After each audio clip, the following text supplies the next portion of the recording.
Guess what, guys? We did it. We've dug our hole.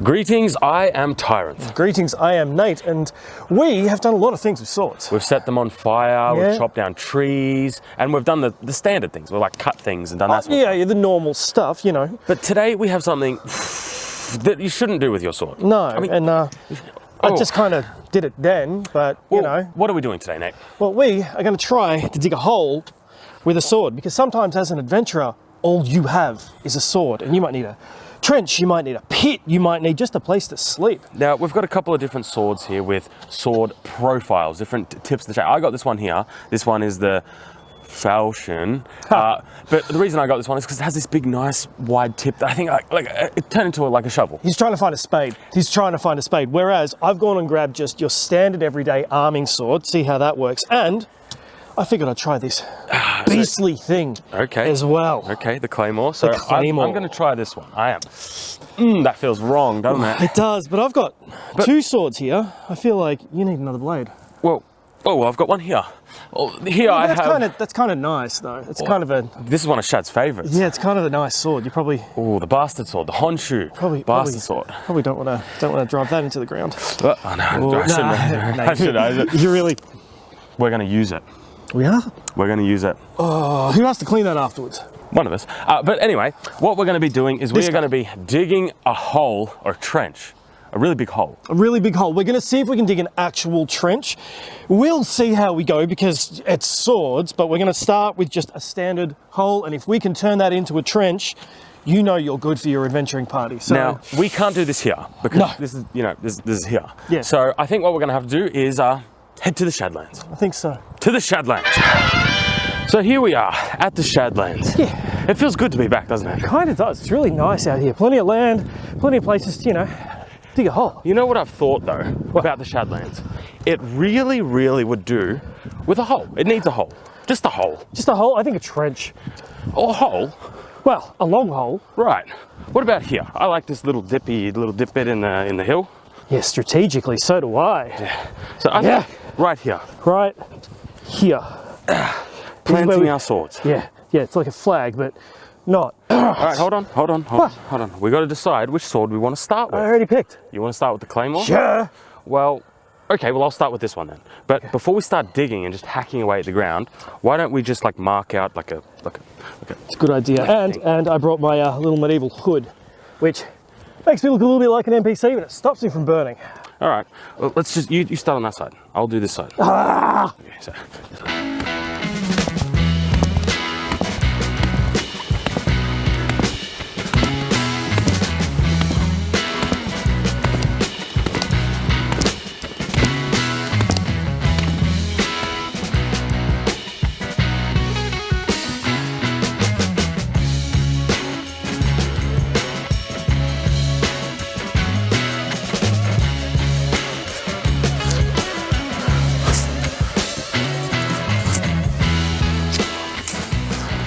Hey Nate, if we find a treasure chest, keeps it. I'm not gonna lie with you guys, it's hot. And that's not that bad. This is a steel brig. So every video you see me wearing this thing is full plate steel, man. So if you're an adventurer, you've probably only got the weapons that you actually have on you. And if you need to dig a trench, you need to dig a trench. Like for example, in 627 AD, I believe, in Medina, I think, was something called the Battle of the Trench. And I'm sure they brought shovels, because this is awkward.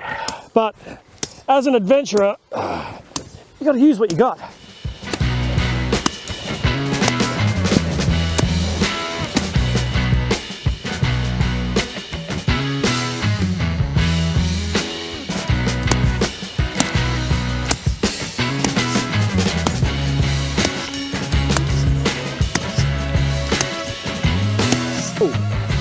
Ooh. I think turning this to a fire sword ruined the temper. Yeah, this is the sword that we've used to abuse because it's a piece of crap. Yeah, and it was spring steel. It's not so springy no more. Well, this is the thing. It's like, this is like like 5 millimeters thick. This is a thick boy of steel. Yeah, I think turning this into a fire sword half a dozen times may have ruined it, but it's more like a shovel now, so keep going with it. So this is my hole. This is the one that I've been digging. As you can see, I'm making some great progress here. Like, it's actually deep. I just got to get this stuff out of the way. But like, I am making progress. And so far, this has been like an actual spade. I like it. Whereas it probably doesn't look like I've done that much, but if I actually just lift all this out, you can see that we're definitely getting there. So far, what I've found we're able to do is I use the sword to cut it into like dice it up. Then when I get under it and I lift it, because a shovel isn't really that long, like this long, something like that. Because the sword is so long and thin, I can get under all of the ground and just lift up. Watch, I'll show you.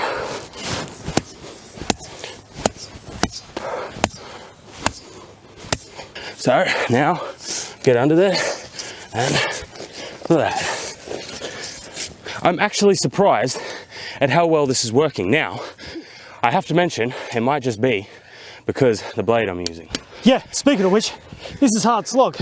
Well, Swap. no. What I'm going to try now, you can use this one, go for it. I'm going to.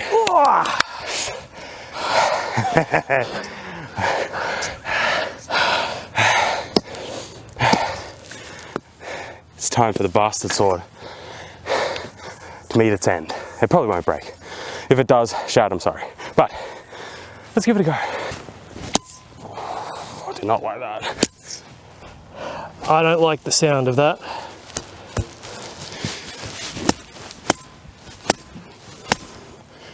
Now getting under here might be a little bit different because this has such a flex on it. I don't actually know how. Oh yeah. Okay, well it did it, but that really didn't feel as good, to be honest. This falchion here, well, Shad's already spoken about this in length, but it really is just a big piece of steel with a nice swell on it, more like a machete than an actual proper historical falchion. This has a nice beautiful spring temper on it, and I don't really think it's conducive to digging a hole. This, good. This, not so much. So like Tyrant was saying, this machete with a swell on it, much better than the Claymore. Claymore's good for hacking out your lines right at the start, like you've got a hoe, but once you get a one-edge, nice, thickly bladed sword, you can brace your second hand and just start to completely lever out chunks out of the ground in one foul motion. So far, this is winning.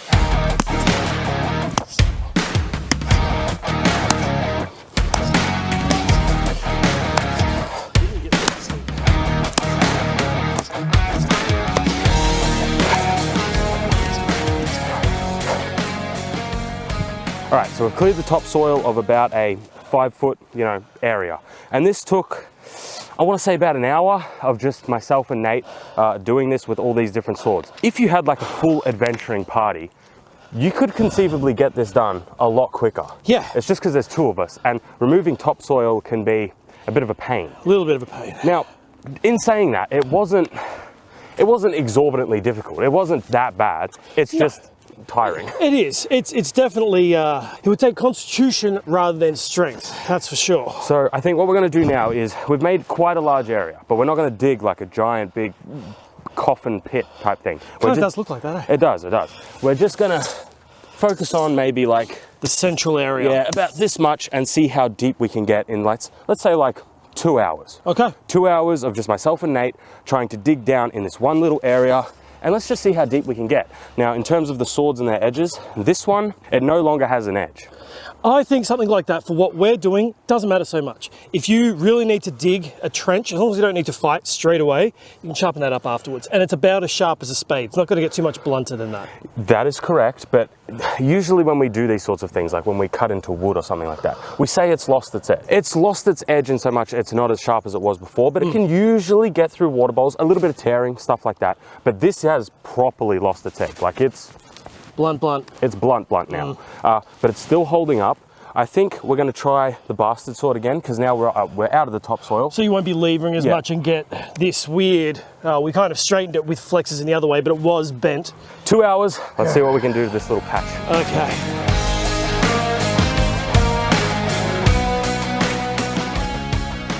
So, honestly, 2 hours might have been a bit more generous. Now that we've got that topsoil off, it's actually, we're getting pretty deep pretty quick. And it's only been about, I don't know, what would you say, Nate? 10 minutes? 10 Yeah. 10 minutes. 10 minutes.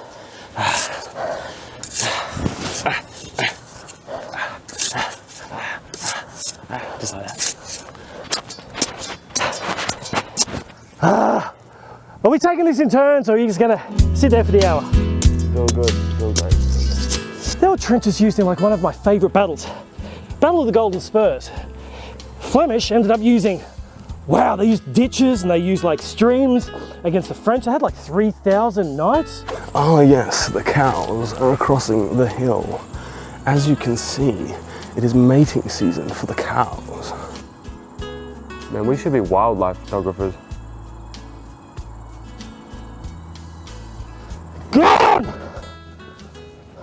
So now that we've broken through the top layer of soil and we've gotten to the softer layer of soil, I've found a use for the bastard sword. Because it's so sharp, thin, and pointy, it can go into this softer layer and just very easily make really deep holes that you can then dig out with this. So this is actually, both of these in a combination are actually really, really good diggers. Are they better than a shovel?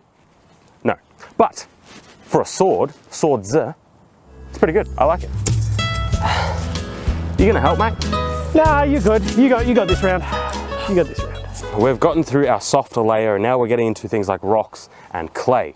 So this means I want to try the Claymore. First off, it's longer, so I don't have to bend down to get into the hole, but also I'm going to try the technique that I developed with the bastard sword, where we stab down and then just twist, just like that. Oh wow, that's actually getting quite deep. And it's going straight past the rocks.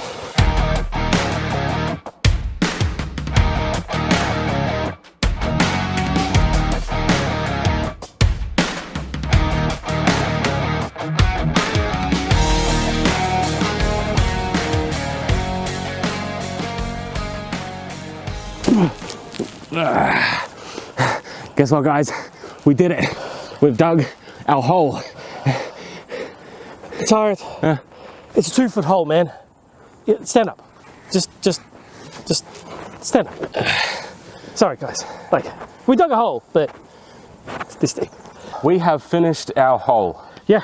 We've been here for a couple of hours, Got and more than a couple of hours, actually. I am genuinely surprised with these results. I don't know if you guys know, like, digging a hole is actually hard. It's not one of those easy things. Even with a shovel, it's not an easy task. Yeah. We knew walking in it was going to be a little more difficult. Yeah, and I'm genuinely surprised how deep we were able to get. Yeah.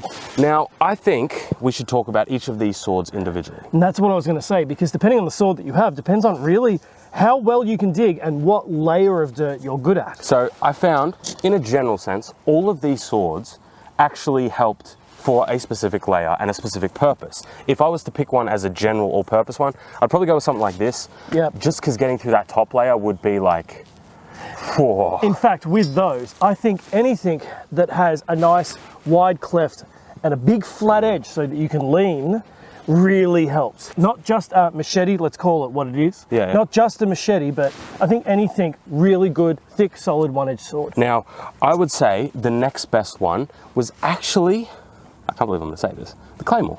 I agree. I think this was really helpful right at the start. So you'll probably notice right at the start, I was driving in as deep as I could and just levering out. And then especially to get rid of the topsoil, I could lever in and start to hack out good chunks. But not just that. Then when we got to these bottom layers where we have the clay and rocks, I was able to just stand normally, go straight down and just drive through. Yeah. It was breeze through it, to be honest. Then I would say probably the next one is this one here. Now that's where we're going to disagree, because as I was using that one, even though this was pretty helpful, it just bent. It just started to bend. So the fact of the shape of the blade might have been helpful. Yes, but do remember the heat treating ruining was our fault. So that's like, you can't really hold that against the sword. And if we did that with the bastard sword, it just bent. Like because it has such a nice spring on it, you couldn't actually really leverage it up much. That's true. So a nice thick blade will probably help, but if you, as you can probably see with that little curve that we've bent back, if you don't have a perfect temper on it, you're going to end up with a ruined sword. And then I would say coming in last place is the bastard sword. Now, it's not to say that it wasn't helpful. There were some times where it was actually really good, but it was when we got to this second layer, this stuff here, this really, really soft stuff. I found that nice pointy tip just to go in like that. And break it up. Yeah, but I reckon we could have done that with the Claymore as well if we really tried. I reckon we could have done it with anything. So when we were trying to break stuff up, when I was talking about perforation, I was using the arming sword and that worked fine. For me, I didn't like such a thin blade for what we were doing here. Yeah, it's a very nice blade for cutting, for a whole bunch of other tasks, even chopping trees. But digging a hole, not really. So much. Oh, and also when we were doing the initial cutting of the ground, everything was pretty solid. This, you could hear it vibrate. If you had perfect edge alignment, perfectly fine. But as soon as you're off a little bit, you could hear it in the handle and it didn't sound good. I also felt like we got that when we were chopping trees as well with that thing. I felt it was a little bit... Now, Shad loves this sword, and to be fair, it hasn't broken. So like, it may sound bad and we may not like how it sounds, but it hasn't broken, so I can't really hold it against it. Yeah, true enough, true enough. But we got through all the layers. So we got about 2 foot down, not really sort of knowing what to expect as we're going in, making it up as we're going, and really finding those levers with the big ones. But I ended up using a lot of my hands because it got to a certain point that you just couldn't with depth. However, what we found was once we got to this depth, it became a lot easier. You get the Claymore and you start driving layers off. I think we could have built a nice trench if we had to keep going all day. Oh yeah, for sure, and especially because it was just 2 of us. Something I thought I would never say is I would learn how to develop techniques digging a hole with a sword. But I have techniques now. I have techniques for that. I also have techniques. It's amazing how like you'll do something and be, oh, well, that's not the tool for the job, but this is the way to use it if it is. Something I was joking about with Nate off camera was, we've just spent the day digging a hole. Just to dig a hole. Yeah. Two fully grown men have gone out and just... For no purpose. We're just dug the purpose of digging the hole is to dig the hole. We have finished digging our hole. I think it's been an interesting day. I'm pretty tired. I've been sweating a lot today. Yeah, you smell it. Yeah, it's been hot. Yeah, and in terms of the edges on all of these, they have no edges anymore. Like, like here, this is this. Up the top, maybe. Nothing. Oh yeah, well, we didn't use it, of course, yeah. But that's all for today's video. We genuinely hope you enjoyed. Remember to like and subscribe, leave a comment down below, do all the things that do the things. If you want to watch another video where we are doing stupid things with swords, like chopping down trees, like chopping down a tree, yeah. There might be a video like right here. We used both of these ones actually. Yeah. Actually, I won't spoil the That was interesting for that, I tell you. But give it a shot, like it's right here. Yeah. It's a good video. You'll like it. Actually, it's a really good video. I don't know if you can tell yet, but we like doing random swords. Yeah.